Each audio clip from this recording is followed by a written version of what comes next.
আধোরাতে যদি ঘুম ভেঙে যায়, মনে পড়ে মোরে প্রিয়,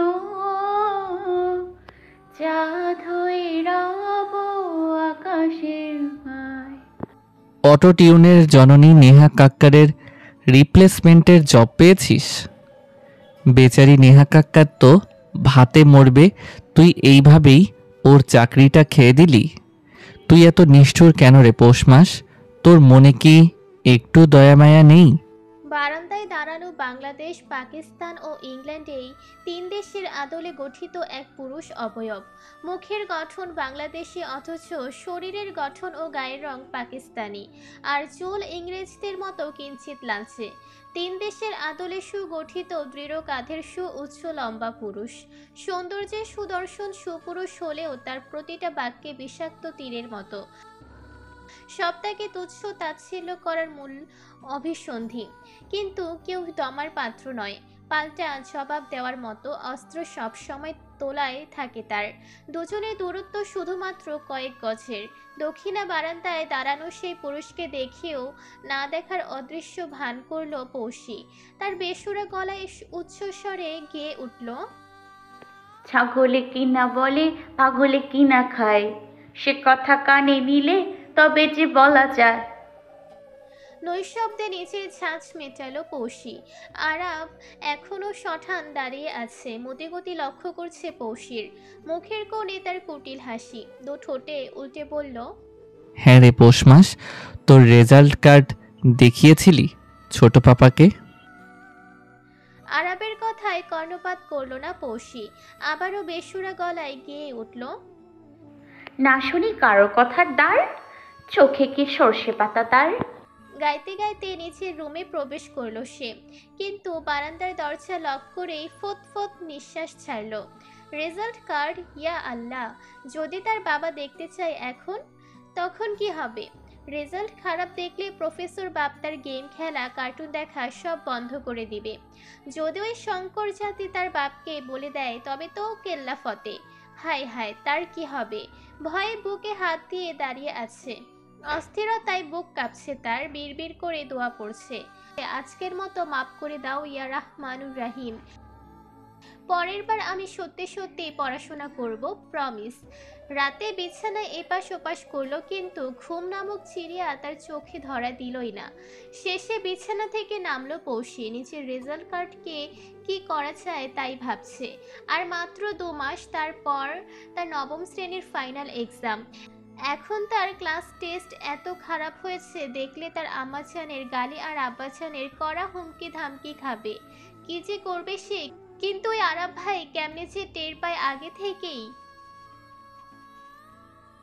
তার জীবনটাই তেনা তেনা করে দিচ্ছে। এত এত চিন্তা মাথা ভর্তি। ভোর রাতে গিয়ে সে ঘুমের অতলে ডুব দিল। সকালে ঘুম ভাঙল তার 10 বছরের বোন পূর্ণির চেঁচামেচিতে। দেয়াল ঘড়িতে তাকিয়ে সে অবাক। মাত্র ভোর সকাল 5টা এখন, এত তাড়াতাড়ি কেন তাকে জাগালো? মাত্র 2 ঘন্টা ঘুমিয়েছে সে। উঠে রক্তিম চোখে তাকালো পূর্ণির দিকে, চোয়াল শক্ত করে বলল, পুণ্যের বাচ্চা পূর্ণি, তোর সমস্যা কি? হ্যাঁ, আমারে না জ্বালাইলে তোর ভালো লাগে না? বেয়াদ্দবের বেয়াদ্দব। পূর্ণিও চেঁচিয়ে জবাব দিল তার, আম্মু দেখো, তোমার মেয়ে আমারে গালি দিছে। প্রিয়া হনহনিয়ে পৌষীর ঘরে ঢুকলো। পৌষীকে বিছানায় দেখে হুঙ্কার ছুড়ল, সূর্য ওঠার আগে নামাজ পড়ো, দ্বিতীয়বার আমি ডাকতে আসবো না কিন্তু, এরপর রাম ধুলাই চলবে, বলে দিলাম। পৌষী মুহূর্তে চুপসে গেল। মাকে ভয় লাগে বেশি। পাপা তাকে একটু বেশি আদর করত, তবে আজকাল আদরের থেকে শাসন করে বেশি। বড় পাপা বড় আম্মু ছাড়া তাকে কেউ আদর করে না। মনের দুঃখ নিয়ে বিছানা ছাড়ল। সকালে নাস্তার জন্য সকাল 6:30টায় ডাকা হলো। নাস্তা খেয়ে বাবার কাছে পড়তে হবে তাকে, তাই বিরক্তি করার উপায় নেই। সে টেবিলে বসলো মাত্রই এর মধ্যে আরবের রুম থেকে চেঁচামেচি শোনা গেল। সবাই নাস্তা ছেড়ে ছুটে গেল। আরাব সাপ দেখে ভয়ে চেঁচিয়ে যাচ্ছে। যেন তেন সাপ নয়, বড্ড এক বিষাক্ত সাপ, রাসেল ভাইপার। ফনা তুলে বারবার জিহ্বা বের করছে।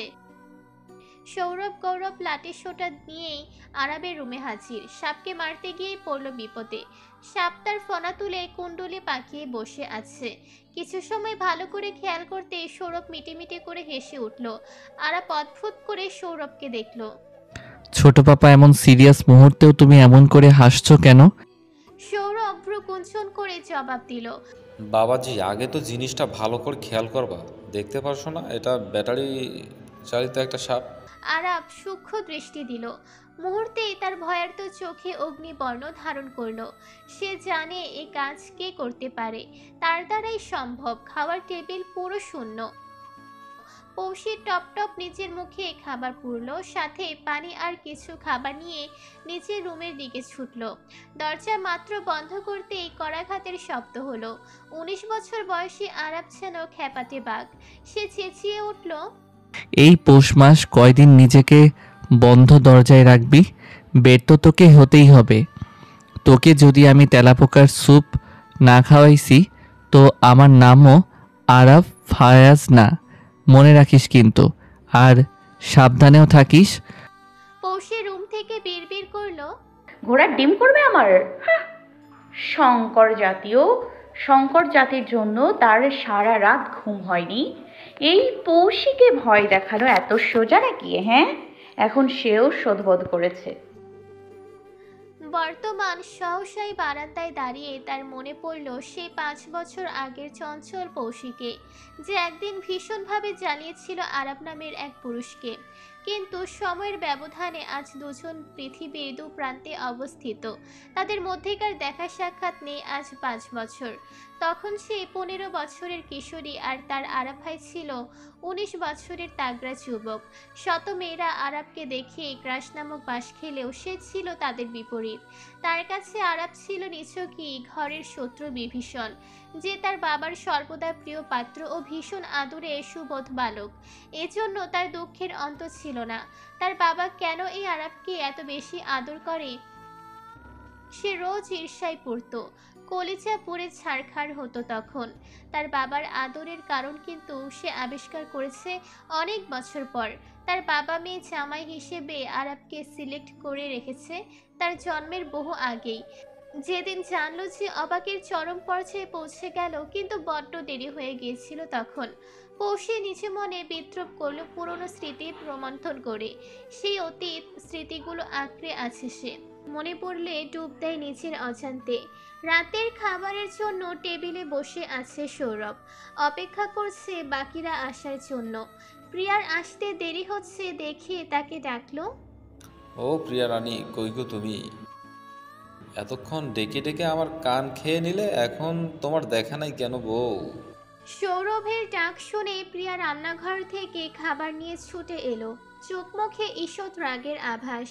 বিদ্রুপের সুর তুলল সে, কথায় বলে না, সারাদিনে মরে না কিন্তু ক্ষণিকের মরে।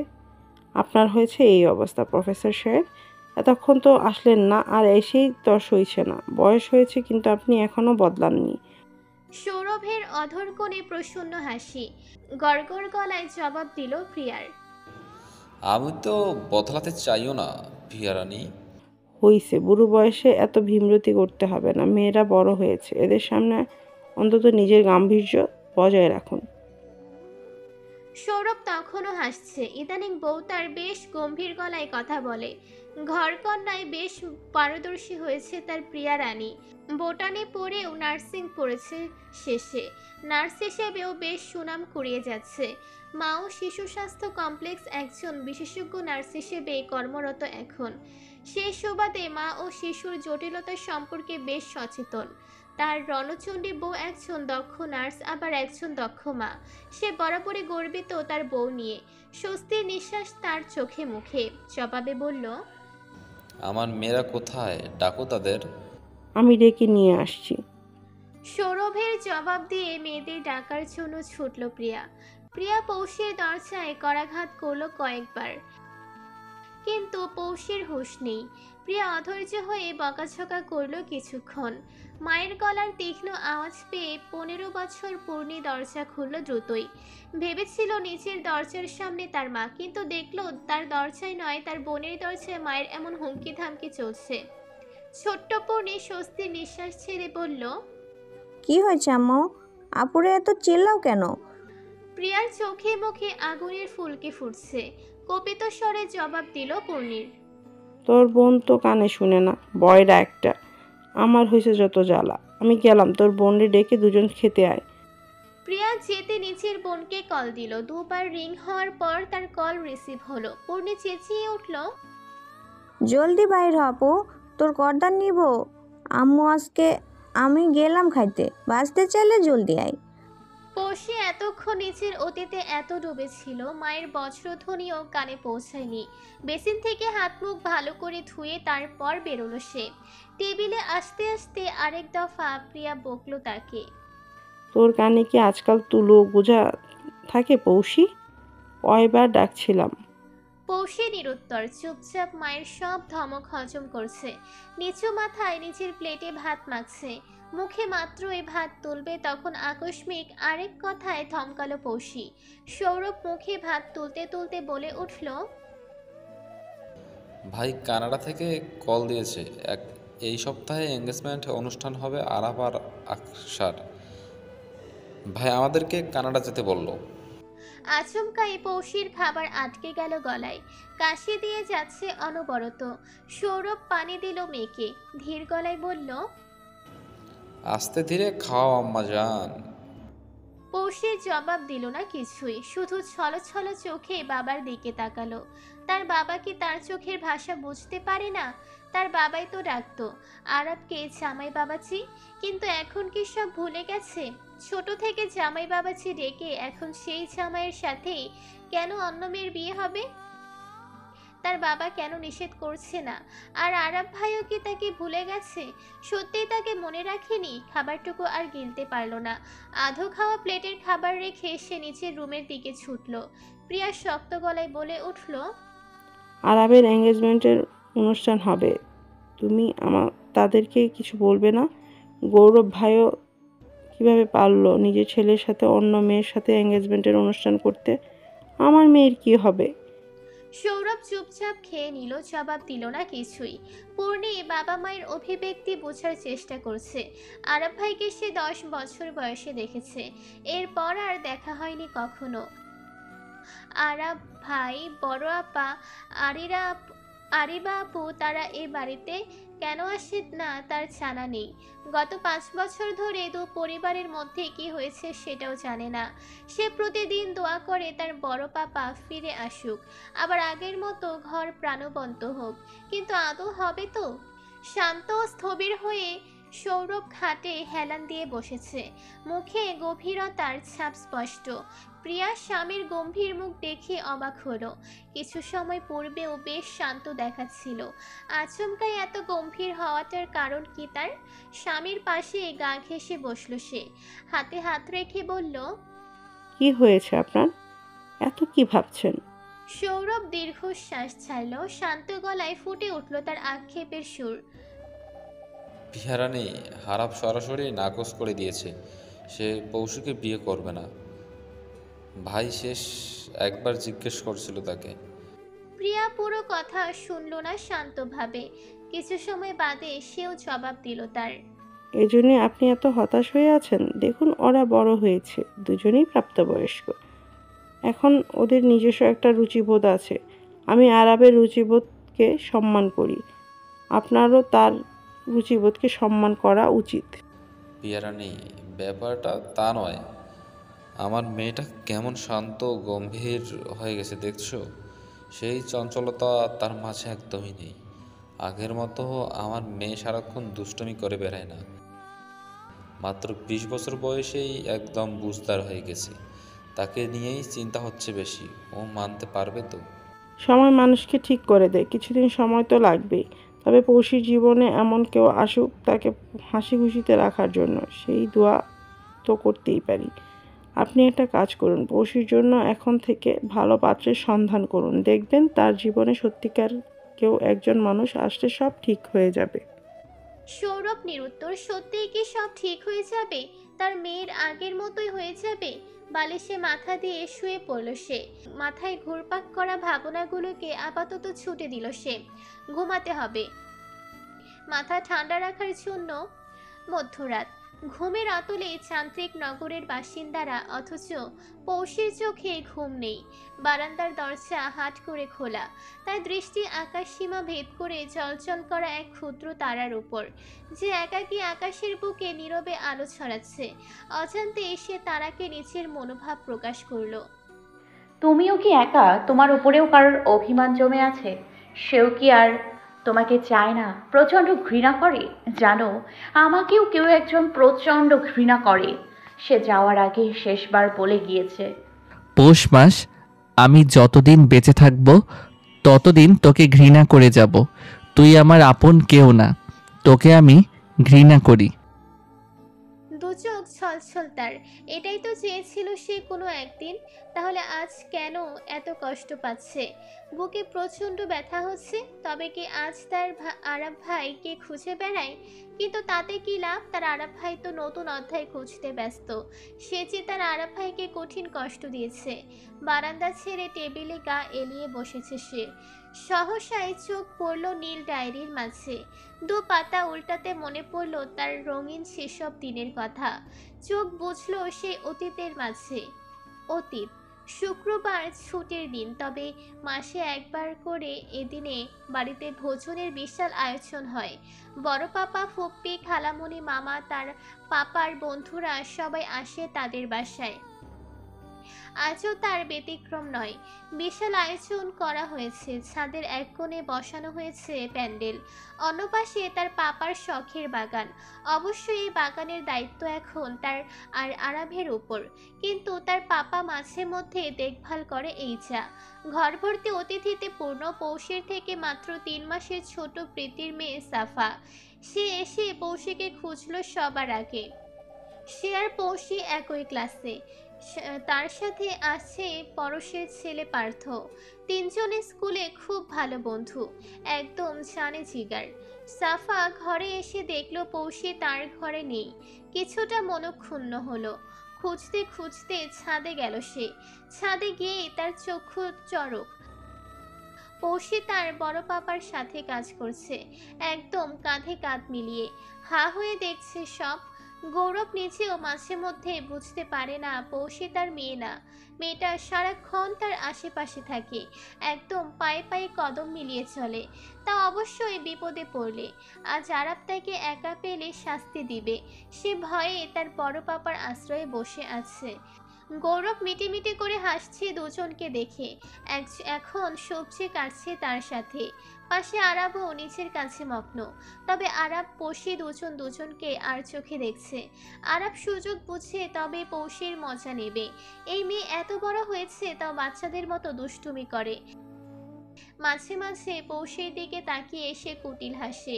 পৌষে বুঝতে পারে না এই শঙ্কর জাতি তাকে দেখে এমন করে হাসছে কেন। কোনো খিচুড়ি পাকাচ্ছে কে জানে। তার বড় পাপার পাশে বসে থাকলেও সে ভয়ে গুটিয়ে আছে সে। দুপুর হওয়ার আগে সকল রান্নার কাজ শেষ। জুমার নামাজের সময় হতেই পুরুষরা মসজিদে চলে গেল। পৌষের সমবয়সী ও বাচ্চাদের সাথে আড্ডা দিচ্ছে। শোভার মেয়ে কিনান, আরিবা, সাফা আরো অনেকেই আছে তার সাথে। ভোজনের আয়োজন শুরু হওয়ার আগে মেয়েরা নিচেরা তৈরি হতে ব্যস্ত। এদিকে পৌষের তাতে হুঁশ নেই, সে আছে তার আড্ডা নিয়ে। প্রিয়া এসে যখন রামধমক দিল তখন দু ঠোঁট উল্টো করে নিচের রুমে ছুটল।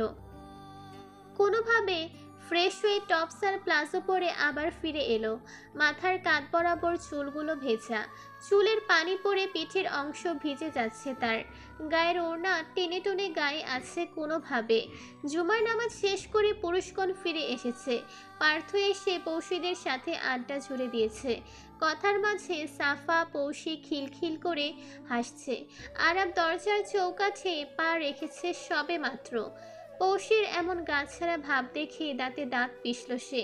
সবার সামনে এসে আরাব গলা খাকারি দিল, বেদ্রুপের সুরে বলল, বুঝলাম না তোদের মতি গতি। তোরা খেতে এসেছিস নাকি ভিক্ষে করতে? আমাদের পৌষ মাসকে দেখ, মনে হয় কোনো এক বস্তি থেকে উঠে আসা রাস্তার পাগলি। এজন্য গায়ে ভেজা পুরনো জামা, জুতা জোড়াও মনে হয় কারো কাছ থেকে ধার করা। হ্যাঁ রে, পৌষ মাস তোর কাছে জামা কাপড়ের বড্ড অভাব দেখছি। তা আমাদের পার্থকে বললেও তোকে একজোড়া জামা কিনে দিত। পার্থর দিকে চোখে চোখ রেখে জবাব দিল আরাব। পৌষির চোয়াল শক্ত হলো মুহূর্তে। এসব কিছুই তাকে অপমান করার জন্যই বলেছে শঙ্কর জাতি। সে পুরনো ভেজা জামা পরলে তার কি সমস্যা? দাঁত কটমট করলো কিছু সময়। কিছু বলতে যাবে তার আগেই প্রিয়ার আগমন হলো। পৌষির এমন বেশভূষা দেখে সে আরেকবার চেঁচালো। পৌষি বিড়ালের মতো চুপচাপ নিজের রুমে ফিরে গেল। তার রণচণ্ডী মা সারাক্ষণ তাকে বকে। অর্ধেক তার ওই শঙ্কর জাতির জন্য। মনের দুঃখ মনে চেপে নিজের পোশাক বদলালো। সন্ধ্যা নামার আগেই সব অতিথি বাসায় ফিরে গেছে। তবে সাফা রয়ে গেছে। কাল স্কুল শেষে সে বাসায় ফিরে যাবে। দুজনে একসাথে গল্প জুড়ে দিয়েছে। তাদের সাথে আরিবাও আছে। মোবাইলে লুডো খেলছে তিনজনে মিলে। হঠাৎই বসার ঘরে থেকে সৌরভের ডাক শোনা গেল। পৌষি হকচকিয়ে গেল। এই অসময়ে তাকে ডাকছে কেন? খেলায় টান টান উত্তেজনা চলছে। এখন কিভাবে উঠবে সে? তাই অপেক্ষা করলো আরো কিছু সময়। পর যাবে তারপর বাবার কাছে। কিন্তু তখন পূর্ণি এসে বলল, আপু তোমাকে ডাকছে আব্বু, জলদি যেতে বলছে। পৌষি বিরক্ত হলো। জবাব দিল তিরিক্ষি স্বরে। যা তো এখন, পাপাকে বল একটু পর আসছি। পৌষির খামখেয়ালিপনা দেখে পূর্ণি হতাশ হয়ে ফিরে গেল। এর মাঝে সৌরভ আরেকবার ডাকলো। এবার বেশ কড়াভাবে ডাক পড়ল তার। পৌষি না পেরে নিচের খেলা ছেড়ে বসার ঘরে ছুটে এলো। কিন্তু এসে দেখলো তার পাপা রক্তচক্ষু নিয়ে বসে আছে। পৌষি ভয় পেল। তার পাপা এমন করে বসে আছে কেন? কিন্তু হাতের দিকে তাকাতে আঁতকে উঠল। এটা কি? তার প্রফেসর বাপ কি আজ তাকে বকবে নাকি মেরেই দিবে? কি হবে আজ তার? আচমকায় চোখ পড়ল আরাবের রুমের দিকে। আরাব দরজার সামনে দাঁড়ানো শটান হয়ে, মুখে কুঠিল হাসি ঝুলছে।